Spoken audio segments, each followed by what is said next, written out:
ବୈକୁଣ୍ଠ କଣ? ବୈକୁଣ୍ଠର ଅର୍ଥ କଣ? ଆପଣଙ୍କ ମନରେ କେବେ ପ୍ରଶ୍ନ ଉଙ୍କି ମାରିଛି କି? ଯଦି ପ୍ରଶ୍ନ ମନରେ ଆସିଛି ତେବେ ଆଜି ଆମେ ବୈକୁଣ୍ଠ କଣ ଆଉ ତାର ଅର୍ଥ ବିଷୟରେ ଜାଣିବା। ବୈକୁଣ୍ଠର ଶବ୍ଦଗତ ଅର୍ଥ ହେଉଛି ଯେଉଁଠାରେ କୁଷ୍ଠା ନଥିବ। କୁଷ୍ଠା ମାନେ ନିରାଶା, ଆଳସ୍ୟତା, ଦାରିଦ୍ରତା ଆଦି ନଥିବ।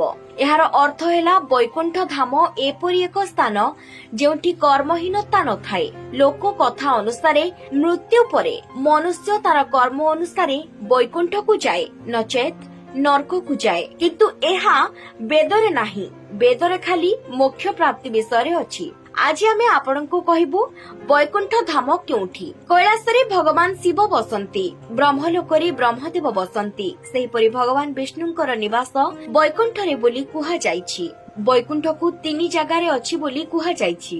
ଧରିତ୍ରୀ ଉପରେ, ସମୁଦ୍ରରେ, ସ୍ୱର୍ଗ ଉପରେ ବୈକୁଣ୍ଠକୁ ବିଷ୍ଣୁ ଲୋକ ବା ବୈକୁଣ୍ଠ ସାଗର ବୋଲି କୁହାଯାଏ। ପ୍ରଥମ ବୈକୁଣ୍ଠ ଧାମ ଧରିତ୍ରୀ ଉପରେ ବଦ୍ରୀନାଥ, ଜଗନ୍ନାଥ ଏବଂ ଦ୍ୱାରିକାପୁରକୁ ବି ବୈକୁଣ୍ଠ ଧାମ ବୋଲି କୁହାଯାଏ। 4 ଧାମ ମଧ୍ୟରୁ ସବୁଠାରୁ ବଡ଼ ଧାମ ବଦ୍ରୀନାଥ, ଯାହାକୁ ବିଷ୍ଣୁଙ୍କର ଦ୍ୱାର ବୋଲି କୁହାଯାଏ। ଏହା ବ୍ୟତୀତ ପୁରୀ ଓ ଦ୍ୱାରିକାକୁ ମଧ୍ୟ ବୈକୁଣ୍ଠ ଧାମ ବୋଲି କୁହାଯାଏ। କୁହନ୍ତି ସତ୍ୟ ଯୁଗରେ ବଦ୍ରୀନାଥଙ୍କର ସ୍ଥାପନା ସ୍ୱୟଂ ନାରାୟଣ କରିଥିଲେ। ତ୍ରେତୟା ଯୁଗରେ ରାମେଶ୍ୱରମ ମନ୍ଦିରର ସ୍ଥାପନା ସ୍ୱୟଂ ରାମ କରିଥିଲେ।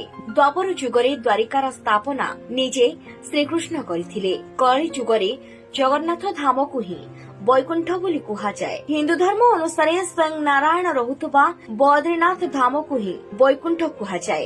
Report office reporter.